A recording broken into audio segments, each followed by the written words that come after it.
नमस्कार दोस्तों electoral bond यानी राजनीतिक दलों को दिए जाने वाले चुनावी चंदे की जानकारी देने के मामले को लेकर स्टेट बैंक ऑफ इंडिया की याचिका को सुप्रीम कोर्ट ने खारिज कर दिया है दोस्तों। एसबीआई को सुप्रीम कोर्ट से कोई राहत नहीं मिलने वाली है। सुप्रीम कोर्ट ने साफ कहा कि आदेश का तत्काल पालन हो। मैं जो आदेश दे दिया हूं उसका तत्काल पालन किया जाए। इलेक्टोरल बॉन्ड से जुड़ी 12 मार्च यानी कल तक चुनावी आयोग को दी जाए। इसके साथ ही चुनाव आयोग को यह जानकारी 15 मार्च शाम 5 बजे तक पोर्टल पे सार्वजनिक करनी होगी। दोस्तों हम आपको बता दें कि एसबीआई ने सुप्रीम कोर्ट से इलेक्टोरल बॉन्ड से जुड़ी डिटेल देने के लिए 30 जून तक मोहलत मांगी थी। इससे पहले सुप्रीम कोर्ट ने 15 फरवरी को राजनीतिक पार्टियों के दिए जाने वाले चंदे को लेकर इलेक्टोरल बॉन्ड की व्यवस्था को असंवैधानिक बताते हुए इस पर रोक लगा दी थी। दोस्तों देश के मुख्य न्यायाधीश डीवाई चंद्र की अध्यक्षता वाली 3 जजों की संविधान पीठ ने याचिका पर सुनवाई की। इसके साथ ही देश के सर्वोच्च अदालत ने एसबीआई को 6 मार्च तक चुनावी आयोग को किसने किस पार्टी को कितना चंदा दिया है इसकी जानकारी चुनाव आयोग को देने के निर्देश दिए थे।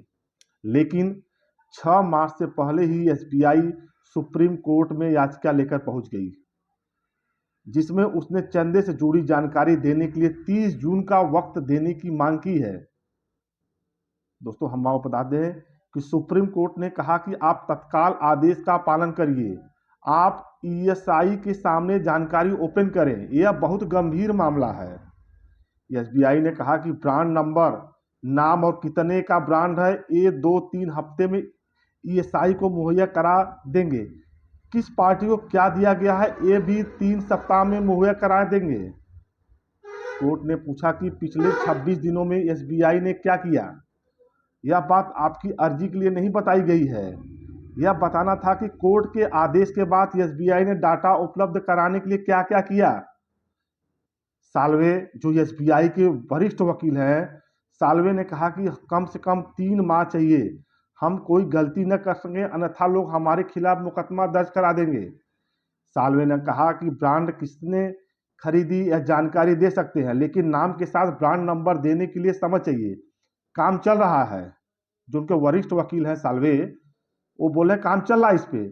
फिर साल्वे जो उनके वरिष्ठ वकील साल्वे ने कहा कि हमारी समस्या यह है कि हमारे पास पूरी जानकारी है लेकिन सभी नाम अलग फिजिकली रखे गए हैं, जबकि ब्रांड नंबर और किस राजनीतिक दल को ब्रांड दिया गया यह अलग है। यह बैंक की परेशानी है। साल्वे ने कहा कि केंद्र सरकार के नियम के अनुसार बैंक ब्रांड खरीदार और नंबर की जानकारी किसी प्राधिकार को दे नहीं सकती है। सीजीआई ने कहा कि सारी जानकारी मुंबई के सेंट्रल मेन ब्रांच भेजी जाती है, तो फिर ईएसआई को देने में परेशानी क्या है। सीजीआई चंद्रचूड़ ने कहा कि सभी नाम सील कवर में एसबीआई को मुंबई की मेन ब्रांच में भेजे जाते हैं। ऐसा आपने अपने आवेदन में क्या लिखा है। फिर साल्वे ने कहा कि हमें पूरा प्रोसेस रिजर्व करना होगा। ऐसे में इलेक्टोरल बॉन्ड लेने वालों को नाम और नंबर देने के लिए समझ चाहिए। यह सीक्रेट था और अब एएसआई को देना है। एसबीआई की ओर से पेश हुए वरिष्ठ वकील वही जो हरीश साल्वे हैं ने कहा कि पूरी जानकारी देने के लिए बैंक को समझ चाहिए। सुप्रीम कोर्ट ने कहा कि एडीआर की याचिका पर भी करेगा सुनवाई। सुप्रीम भी कोर्ट ने जो एडीआर की याचिका है उस पर भी सुनवाई करेगा। एसबीआई का कहना है कि सभी जानकारी निकालने में उसे वक्त लगेंगे, लेकिन एसबीआई की इस मांग को चुनौती देने के लिए एक NGO association for democratic reform यानी एडीआर ने भी याचिका दायर कर दी है। एडीआर ने अपनी याचिका में अदालत के आदेश की अवमानना की बात है। आज एसबीआई की याचिका के साथ सुप्रीम कोर्ट एडीआर की याचिका पर भी सुनवाई करेगा। बैंक की याचिका फैसला कमजोर होगा। जो उनके सिंबल कपिल सिंबल जी हैं वकील, एडीआर ने याचिका में कहा कि एसबीआई को 30 जून तक की मोहलत मांगना इस प्रक्रिया की पारदर्शिता पर सवाल उठाता है। सुप्रीम कोर्ट में चुनावी बॉन्ड को जारी करने वाले बैंक एसबीआई को 6 मार्च तक 12 अप्रैल 2019 से 15 फरवरी 2024 तक पार्टियों के लिए खरीदे गए 22,217 चुनावी बॉन्ड की जानकारी मांगी है। चुनावी बॉन्ड योजना के खिलाफ सुप्रीम कोर्ट मामले में याचिकाओं की ओर से बहस का नेतृत्व कर रहे राज्यसभा सांसद कपिल सिब्बल ने विस्तार की मांग के लिए एसबीआई के आधार को निराधार बताया है। उनका कहना है कि बैंक याचिका को स्वीकार करने की संवैधानिक पीठ का फैसला कमजोर हो जाएगा।